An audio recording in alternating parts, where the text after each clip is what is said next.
बच्चे सो जा वरना गब्बर आ जाएगा।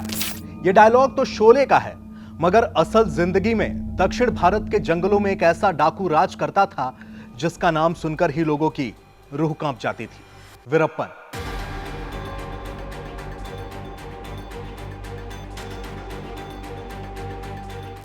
लंबी मूछें, बुलंद आवाज और शातिर दिमाग, ये था जंगल का असली भूतनाथ मुनिस्वामी वीरप्पन। चंदन की तस्करी, हाथियों का शिकार और सैकड़ों हत्याओं का इल्जाम। उसके गुनाहों की फहरिस्त ऐसी थी कि सरकारें तक हिल जाती थीं।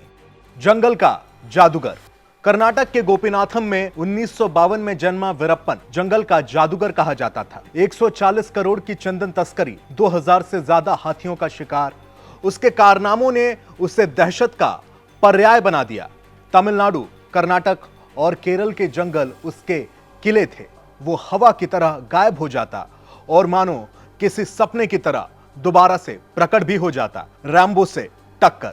1987 में वीरप्पन ने वन अधिकारी दिगंबर को अगवा कर सुर्खियां बटोरी, मगर असली हंगामा तब मचा जब 1993 में उसने रैम्बो गोपाल कृष्णन को गालियां लिखकर ललकारा। रैम्बो गुस्से में उसे पकड़ने के लिए निकला, लेकिन वीरप्पन ने बारूद बिछाकर उनकी जीप उड़ा दी। रैम्बो और उनके साथी हवा में बिखर गए। यह थी वीरप्पन की सबसे शातिर चाल, जिससे पता चलता है कि वो दिमाग से भी बहुत ज्यादा आगे था। वो दिमाग से भी खूब खेलता था। श्रीनिवास की चालाकी और बदला। वन अधिकारी पी श्रीनिवास ने एक बार वीरप्पन को हथकड़ियां पहनाई, मगर यह डाकू तो हथकड़ियों से भी खेल गया। तेल मांगकर हाथों में लगाया और पलक झपकते हथकड़ियां खोलकर फुर। बाद में उसने श्रीनिवास से बदला लिया।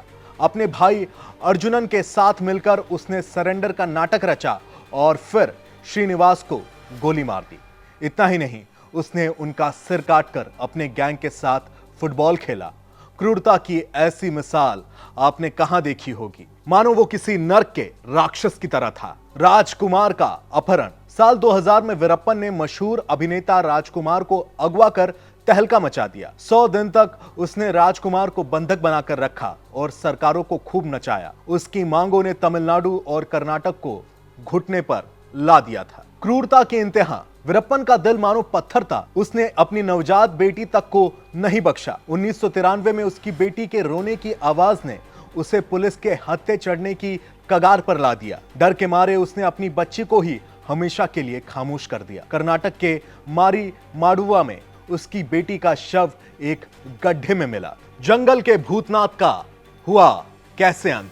आखिरकार जयललिता ने तमिलनाडु स्पेशल टास्क फोर्स बनाई, यानी कि STF. STF chief Vijay Kumar ने वीरप्पन को खत्म करने की ठान ली।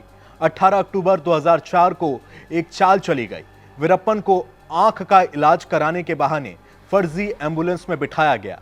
एसटीएफ का ड्राइवर उसे तय जगह पर छोड़कर भागा। वहां घात लगाए जवानों ने AK-47 से 20 मिनट में जंगल के भूतनाथ का खेल खत्म कर दिया और यहीं पे एक बड़े दानव राक्षस का अंत होता है। एक दहशत का अंत। वीरप्पन कोई आम डाकू नहीं था। वो जंगल का जादूगर कहा जाता था, जिसने अपनी चालाकी और क्रूरता से दशकों तक दहशत फैलाई। उसकी कहानियां आज भी गांवों में गूंजती है, लेकिन कानून के आगे आखिर वो टिक न सका। वीरप्पन की दास्तान डर, चालाकी और आतंक का एक अनोखा फसाना है।